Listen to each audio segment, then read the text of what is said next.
च सुरेन्द्रे च कौशिके पादसंस्पृशि निर्विशेष मनस्काय श्री वीरस्वामिने नमः।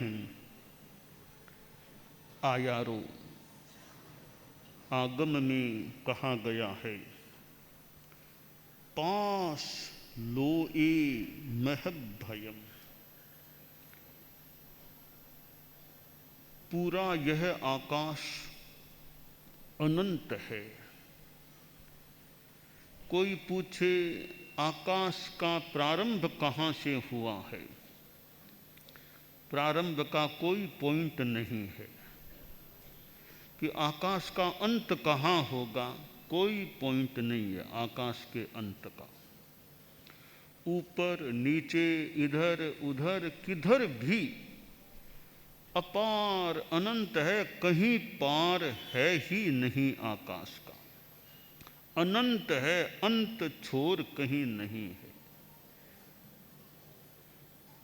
आकाश के दो विभाग हैं, एक लोकाकाश, दूसरा अलोकाकाश।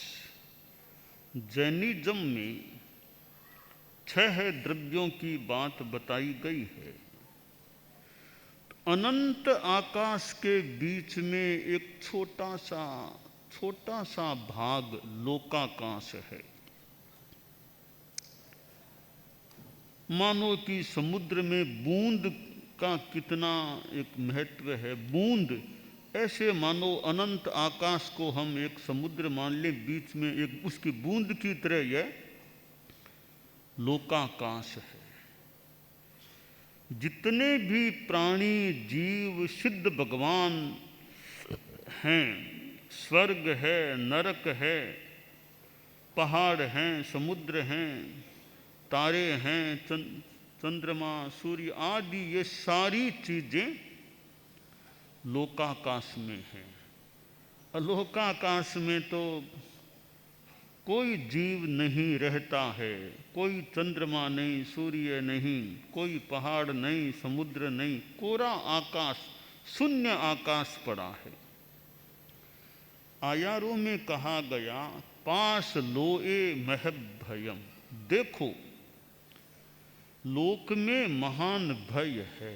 ये हमारा जो लोक है, सारे प्राणी यहीं हैं, नरक भी यहीं है, स्वर्ग भी यहीं है, तो दुख भी मानो अलोकाकाश में कोई दुख नहीं रहता। दुख सारा इस लोक में ही होता है। दुख प्राणियों को होता है, भय भी प्राणियों को होता है। प्राणियों को भय किस चीज का है? दुख का भय है।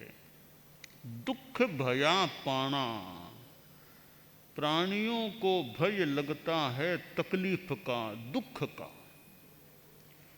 और यह दुख संसार में है तो भय भी प्राणियों में होता है।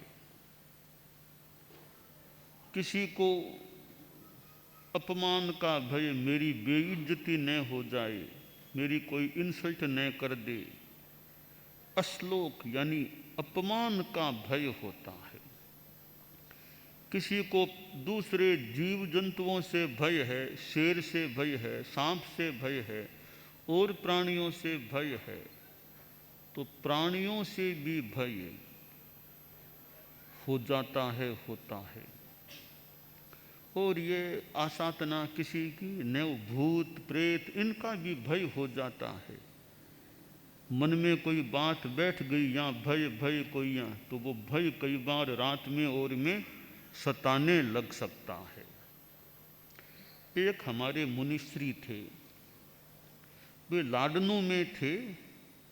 लाडनू में जो अपने सेवा केंद्र का स्थान है, जहाँ साध्वियाँ, वो वृद्ध और जो भी अक्षम ऐसी साध्वियों का वो केंद्र है, लाडनू सेवा केंद्र साध्वियों का, वो 2 हवेलियाँ होती। गुरुदेव तुलसी भी कई बार मैंने देखा, वहाँ प्रवास भी गुरुदेव का हुआ था, मेरे देखने में हुआ था। बाद में तो जैन विश्व भारती हो गई, तो फिर वो तो मानो छूट ही गया। बहुत वर्षों पहले वहाँ भी गुरुदेव तुलसी विराजे थे। तो गुरुदेव का प्रवास था या मुनि जी थे, वहाँ लाडनों में एक पीर जी का स्थान है। वो कहते हैं कोई पीर जी का है वहाँ स्थान, और बहुत यूँ पुराना हमारा पीर जी का, वहाँ हम लोग जाते हैं तो वहाँ मंगल पाठ भी कर देते हैं। तो हो सकता है पीर जी भी बहुत हमारे अनुरागी हों, अच्छी भावना रख सद्भावना रखने वाले हों। वो संतों में ये बात कि भी या तो पीर जी है, कोई मुसलमान का ऐसा कोई स्थान है, तो कभी पीर जी आते भी हैं, तो यूँ कोई संतों में बात हुई होगी। तो रात को संत सोए, तो संभवतः मुनिश्री बुद्धमल जी स्वामी की बात है, वे भी सोए होंगे। तो थोड़ा रात को अंधेरा सा और ऐसा भी, तो वो रात में कोई नींद टूटी होगी, देखा कि कोई बैठा है, कोई सफ़ेद कपड़े या पहना हुआ कोई बैठा है। तो उनके दिमाग में वो पीर जी की बात तो थी ही, सोचा आज हो न हो वो पीर जी आज आ गए हैं, पीर जी आ गए आज। अब वो पीर जी आ गए, थोड़ा डर लगना भी काफ़ी संभव है। तो कभी पीर जी आ गए, पीर जी आ गए, पता नहीं उनके मन में क्या थोड़ी हिम्मत, ओगा पास में था, तो वो जो दिख रहा था सफ़ेद, तो थोड़ा ओगा लगाया उसके। ये भी हिम्मत की बात है कि पीर जी के ओगा लगाने की कोई हिम्मत भी कर ले। कहते हैं उन्होंने थोड़ा ओगा लगाया, तो वो सफ़ेद सफ़ेद कपड़ा था वो नीचे गिर गया। अंदर क्या था, एक मूण, कहते हैं ना मटका मूण, वो कोई संतों ने वहाँ रखी थी, ऊपर कपड़ा लगा दिया था, वो मूण थी। तो वो पीर जी का मन में भय था, उसको निकलने का मौका, मतलब कोई पीर जी नहीं तो हमारे मूण है, वो मटका कह दें, मूण मूण कह दें, वो है। तब ये भय आदमी को कई बार कल्पना का, वास्तव में कोई चीज़ नहीं है भय की, तो हमारे मन में वो दिमाग में संस्कार है, बात है, तो वो भय लगने लग जाए। कई बार भूत प्रेत ये कोई कहानियाँ बच्चों को सुना दे रात में, बच्चे सोए, उनको रात में वो भूत भूत भूत दिखने लग जाए। हालांकि आसातना नहीं, भूत भी हमारे जैनिज्म में माना गया है कि भूत भी कोई चीज़ होती है। ये 4 प्रकार के देव बताए गए हैं, भवनपति, व्यंतर, ज्योतिष्क और वैमानिक। तो भूत भी एक प्रकार हमारा एक देव योनि का एक प्रकार है। और भूत ऐसे बातें आती, भूत भूत, तो कोई ऐसी आत्माएं हो सकती है, ये मनुष्य लोक में भी ये आत्माएं कोई संचरण करे, कहीं रहे, पेड़ आदि में कहीं रह जाए। तो ये यक्ष हैं, भूत है, किन्नर है, महोरग है, ऐसे जैसे आप लोग कहने पितरजी का स्थान, के पितरजी, ये भी देव योनि के जीव पितरजी हो सकते हैं। कोई आसातना नहीं, कोई मान लो उच्च गति में तो नहीं जा सका, थोड़ी कम ऊंची गति में या थोड़ी नीची कह दें, आसातना ने उस गति में चला जाए, पितरजी वगैरह संभवतः ये हो सकते हैं। तो ये भय है, वो प्राणियों से, देव योनि से या ये पशुओं आदि से भी हमें भय लग सकता है। और कई बार कई लोग कहते हैं परेशान हो रहे हैं, कोई उपद्रव हो रहा है, कोई ऐसा पता नहीं, कोई अदृश्य शक्तियाँ उनकी कोई आसातना हो जाए, कोई अवमानना अवहेलना हो जाए, तो हो सकता है कोई वे थोड़ी परेशानी करना शुरू कर दे। इसलिए हमें आसातना किसी की नहीं करनी चाहिए। हम देवता में भक्ति रखें न रखें वो हमारी इच्छा की बात है। हम पूजा उपासना कोई देवता की करे न करे, अपना सिद्धांत, अपनी भावना, अपनी इच्छा है, परंतु अवहेलना किसी भी देव शक्ति की हमें नहीं करनी चाहिए। हाँ, श्रद्धा भक्ति मान लो भी, किसी की श्रद्धा भक्ति अरहत भगवान में है, सिद्धों में है, आचार्यों उपाध्यायों मुनियों में है, वो कहता है कि मेरी तो इनमें श्रद्धा है, मैं और किसी देवी देवता के मंदिरों में मैं नहीं जाना चाहता। मेरी भक्ति श्रद्धा मेरे आराध्यों में, पंच परमेष्ठी में है। यह कोई मुझे बुरी बात नहीं लगती कि भी मेरी श्रद्धा इनमें है, पर दूसरों की अवहेलना करना, आशात ना करना, वो हमें किसी का भी नहीं, किसी भी पंथ का, किसी वर्ग का कोई देव है कि मंदिर है, हमें उसकी आशातना नहीं करनी चाहिए। और तो क्या कि मान लो हमारे संत लोग हैं, कभी मंदिर में ठहरने का स्थान मिला, कोई शिव जी का मंदिर है, एक रामचंद्र जी का एक, और कोई मंदिर है, माता जी का मंदिर है, तो मंदिर में हमें रहने का स्थान और वही स्थान हमें प्रवास के लिए मिला, तो हम यह भी ध्यान दें भी कि मूर्ति की तरफ पाम करके न सोएं। हम क्यों पाम करें मूर्ति की ओर? तो हमारे व्यवहार में भी कोई आशातना न हो।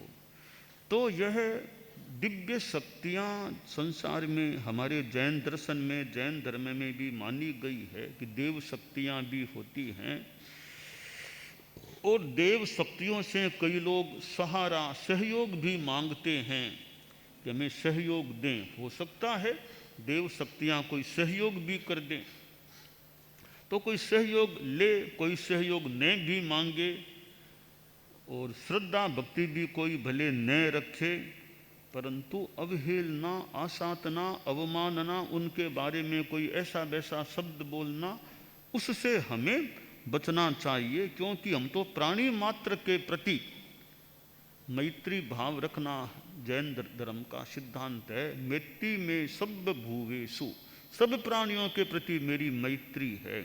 तो वे भी प्राणी हैं और संसार में तो उनकी पूजा भी होती है। तो ये भैरव जी, माता जी, संसारिक रूप में हनुमान जी, और भले वो मोक्ष में गए हुए हों पर संसार में उनकी देव रूप में भी पूजा होती हो, तो ठीक है, हमें कोई आपत्ति नहीं। हमारी मौका हो तो मंगल पाठ भले बोल दे, उच्चारण कर दें। बाकी श्रद्धा भक्ति नहीं है, हमारी सिद्धों में, अरहतों आदि में है, वहाँ रखें, पर किसी के भी बारे में, शब्द में, बोलने में और में आशातना नहीं करनी चाहिए, ऐसा मेरा चिंतन है। तो यह जो कहा गया कि पास लोए मह भयम, कि लोक में महान भय होता है, अनेक प्रकार का भय है। मूल तो दुख का भय है, तो प्राणियों से भय हो जाए, बीमारी का भय हो जाए। थोड़ा सुन लिया कि अमुक के बीमारी हो गई, तो मन में आता है, अरे मेरे कहीं ये बीमारी न हो जाए, मेरे कहीं न हो जाए, ये थोड़ा भय सा, कहीं मेरे न हो जाए बीमारी।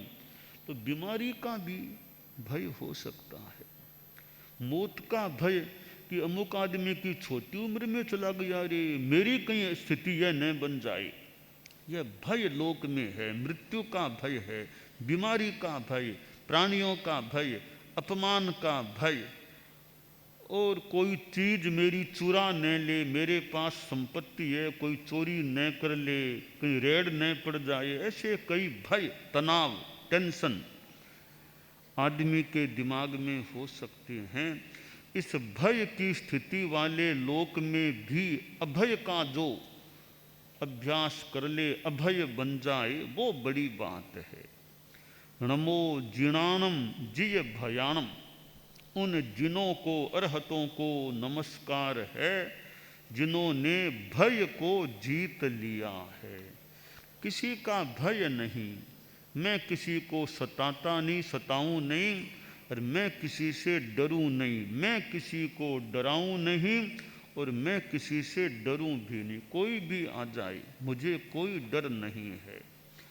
अब बहुत अच्छी कोई साधु साधना कर ले कि रात को स्मशान में जाकर के भी अकेला रह जाए, कि कोई भय नहीं है मुझे, तो अकेला रहकर मैं स्मशान में साधना कर सकता हूँ। बहुत अच्छी यह अभय की साधना, कि कितना ही अंधेरा है, मैं अकेला अंधेरे में, अकेला एक मकान में अंधेरे में रात में रह सकता हूँ। तो अच्छी एक अभय की बात हो सकती है। आचार्य भिक्षु की जन्म 3वीं शताब्दी का वर्ष है। केलवा में स्वामी जी आचार्य भिक्षु वो चंद्रप्रभ स्वामी के मंदिर अंधेरी ओरी में विराजे थे। वो भी तो एक मानो भय का स्थान था, पर वहाँ भी स्वामी जी विराज गए, कोई बात नहीं। और रात में कहते हैं वो देव महाराज, यक्ष महाराज भी प्रकट हुए, सामने उपस्थित हो गए और कहा आप मुझे मनुष्य समझते हो क्या? आप मुझे मानव मानते? मानव क्या माने, मानव तो दिन में भी आने से डरता है, रात में कौन यहाँ मानव आएगा? मैं आपको मानव नहीं, आप कोई देव योनि के हैं। तो यूँ स्वामी जी के पास दिव्य शक्ति का साक्षात्कार। तो भय के स्थान में भी जो अभय रह जाए, स्वामी जी से भी संभवतः यक्ष महाराज प्रभावित हुए। का आप आराम से चौमासा करो, यहाँ रहो आराम, कोई दिक्कत नहीं। दो बातों का ध्यान रखना, सुबह आपको एक रेखा खींची हुई मिलेगी, उस सीमा में कोई पेशाब आदि कोई पलटे नहीं डाले। दो चबूतरियाँ है मंदिर के यूँ बाहर, देवच्छंद है, उन पर मानी आप तो भले विराजें और कोई उन पर नहीं बैठे। दो बातों का ध्यान रखें, बाकी आराम से आप यहाँ विराजो, चौमासा करो। जो भी शब्दों में कहीं कोई अंतर हो सकता है। तो यह है कि दिव्य शक्तियाँ भी कहीं सहयोगी बन जाए तो संसार में एक दूसरे का सहयोग भी चलता है। तो आदमी आदमी का सहयोग करता है तो देव शक्तियाँ भी आदमी का कोई सहयोग कर सकती हैं, और आदमी भी देवों की पूजा भक्ति करके उनके प्रति एक अपनी भक्ति श्रद्धा अर्पित करते हैं, और वे भी सहयोग भी कर सकते हैं। और जो एकदम अभय है, भगवान महावीर से कहा गया कि सेवा की व्यवस्था, सुरक्षा सेवा में, इंद्र ने कहा सेवा में रह जाऊं, तो भगवान महावीर ने कोई सेवा को स्वीकार नहीं किया। बहुत बड़ी बात है। इंद्र आकर कहे आप मेरी सेवा लो, मैं सेवा में रहूं, सेवा की व्यवस्था करूं। अरहत महावीर स्वामी कहते हैं, फरमाते हैं, देवराज मुझे कोई सेवा नहीं चाहिए, कोई सहयोग नहीं चाहिए। तीर्थंकर होते हैं कि दूसरों की निश्रा में रहकर केवल ज्ञान प्राप्त नहीं करते, अपने पुरुषार्थ, उत्थान, कर्म, बल, वीर्य, पुरस्कार, पराक्रम से वे साधना करके वे केवल ज्ञान को प्राप्त करते हैं। किया था, करते हैं, करेंगे। तो मुझे कोई तुम्हारे सहयोग की जरूरत नहीं है। बहुत बड़ी बात है। देव इंद्र आकर कहे सहयोग सेवा, भगवान महावीर अस्वीकार, मुझे नहीं चाहिए कोई सेवा सहयोग। ऐसी जो महान साधक साधनाशील आत्माएं हैं, उनके सामने देव शक्तियां भी प्रणत हो जाएं तो कोई बड़ी बात नहीं है।